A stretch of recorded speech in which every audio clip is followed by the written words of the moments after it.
Long ago, in the kingdom of Lolcus, Prince Peleus took control of the throne, pushing past his half-brother Aeson. Believing his son Jason to be in danger, he brought him to the forests of Mount Pelion. There he was raised to be a great hero by Charon, a mighty centaur. Fearing that his half-brother would try and rise up against him, Peleus placed Aeson within his dungeons. But the oracle warned him. Because of his misdeeds, one day a man would come into the city with only one sandal. This man would be the death of Peleus.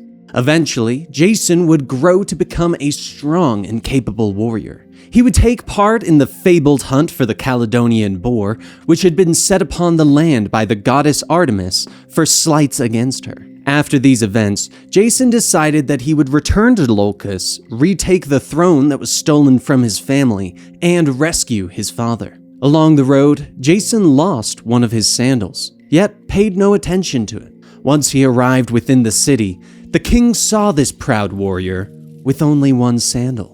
He became afraid that this was the man that the oracle spoke of. He promised Jason that he would relinquish the throne if he should journey and bring him the legendary golden fleece lost in the lands of Colchis.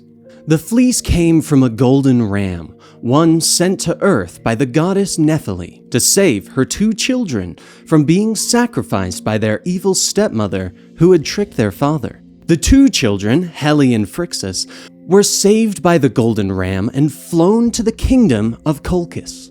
Along the way, Helle fell off the creature's back and plummeted into the ocean below. But Phrixus made it safely, and the ram was sacrificed to the goddess Nephele for her aid. Once the ram was sacrificed, its fleece was brought to the temple of Ares, where it was guarded by a dragon so large that it was said to be able to encircle an entire ship. Now, Jason was favored by Athena and wished to aid him in his quest. She told the master craftsman Argo to build the hero a fast ship that would take him across the mighty ocean. With his ship readied, Jason set out and enlisted the aid of some of ancient Greece's greatest heroes. Hercules, Castor and Pollux of Sparta, Meleager of Calydon, Peleus of Thessaly, Amphiaraos of Argos, Calais and Zetes, sons of the mighty north wind, and Orpheus of Thrace.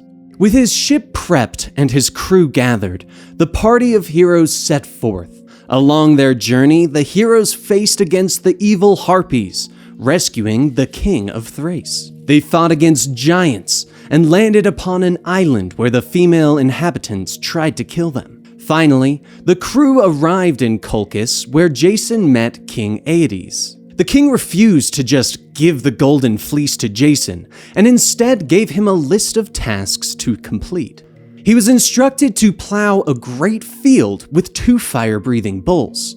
Once this was done, he would have to go plant the teeth of a great serpent within the field, and then fight the giants which would grow from these teeth. Even the mighty Jason knew that these tasks were impossible. Luckily, though, he found aid in the king's daughter, the beautiful Medea.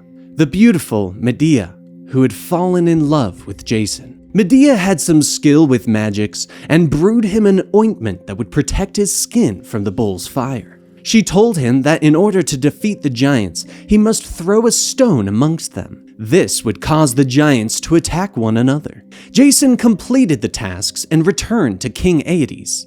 But still, the king would not release the golden fleece. But Medea aided Jason once again. Giving him a potion that would cause the dragon to slumber, she pointed him in the direction of the golden fleece. The hero obtained his prize and quickly returned to his ship.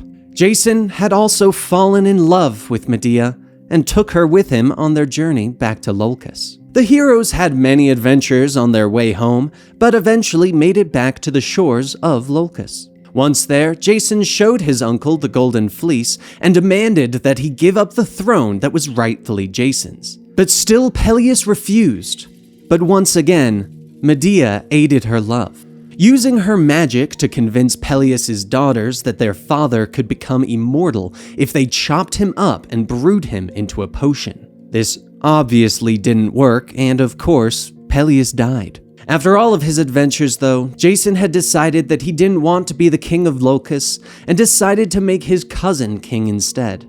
He settled down with Medea, and the two lived in happiness for some time. Eventually, though, Jason became infatuated with another woman, and enraged, Medea killed the other woman and then her own children. Jason last saw her flying across the sky in a chariot pulled by a dragon in the direction of Athens.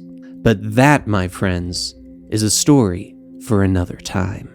Thank you guys so much for watching this video today, and if you enjoyed it, please be sure to give it a like, leave a comment down below, and subscribe to the channel. And if you want to get some of our great merchandise, please be sure to check the link down below. And if you want to find more of me, I am Dan T Producer on Twitter and Instagram, and Dan T Streamer on Twitch. Thank you guys so much, and we'll see you next time.